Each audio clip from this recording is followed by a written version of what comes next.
Kevin, real quick, appreciate you coming to the house. So what do you guys like to do or sell, or are you trying to sell something or?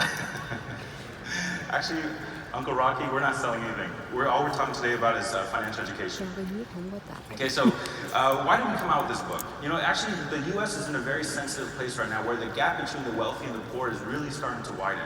Although financial information is more easily accessible through internet and different forms of media and things like that, and financial products and solutions are getting better over time.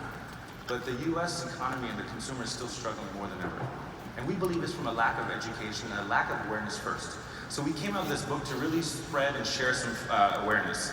So I'm going to start off with a couple pages here. So the U.S. picture is even gloomier. 33% or more than 77 million of Americans don't pay their bills on time. So statistically, that's 1 in every 3. 1, 2, and 3. I know it's not me, because I'm in this campaign. Just kidding. 39% carry credit card debt from month to month. And this was me when I first started.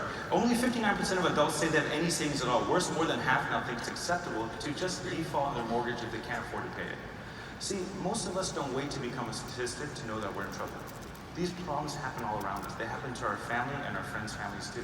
So when we think about financial stress or the lack of financial education or struggle, we don't have to think far, right? You know, my parents, they actually came to the US for a better opportunity, just like most people do. You know, but it's ironic, we live in one of the wealthiest countries in the world, but we always have money problems. In fact, we can work hard all our lives and retire poor. We do so much to raise our kids just since they even finished college with a lot of debt. You know, it's funny. I don't know about, what is your nationality, sir? Pakistani. Pakistani. Chinese, okay. So Chinese, Lucy. As you know, my parents are Vietnamese, and I don't know about, but at family parties, a lot of times when we get families together, their favorite activity is to compare kids.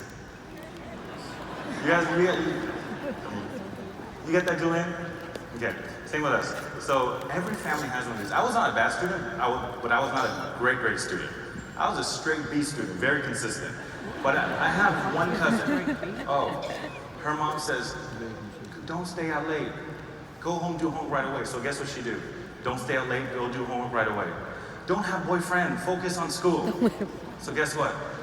She don't have boyfriend, focus on school. So because of that, I could not date, I could not go out, and I could not stay late, hang out with her friends. But because of that, she would graduate magna cum laude from her high school, got into the best education, best university in her area. Graduated in 4 years, but she graduated with $100,000 student loan debt. See, because of a lack of planning, debt becomes a way of life. But more than that, we become comfortable with the idea of debt. We accept that that's a part of our life. So it's possible that we don't know what we don't know. And even though the financial industry is one of the largest industries in the world, and even though we're flooded with financial news channels and websites, financial literacy, the understanding of finance, is as murky as ever. Because there's actually a jungle of complex rules and regulations out there for the thousands of stocks. I know you like stocks. Thousands of bonds, funds, savings plans, credit cards, and thousands of loans out there, all designed to help us, unless we pick the wrong ones. See, what are we trying to do with our financial literacy campaign? We just want to share information as a friend would share to a friend. We don't intend to make the information too complex or too difficult to understand, because our main focus is for you to take action. So I want to share with you a few more things here. So we teach people about how to build a solid financial foundation. We believe it starts with protection at the very first level.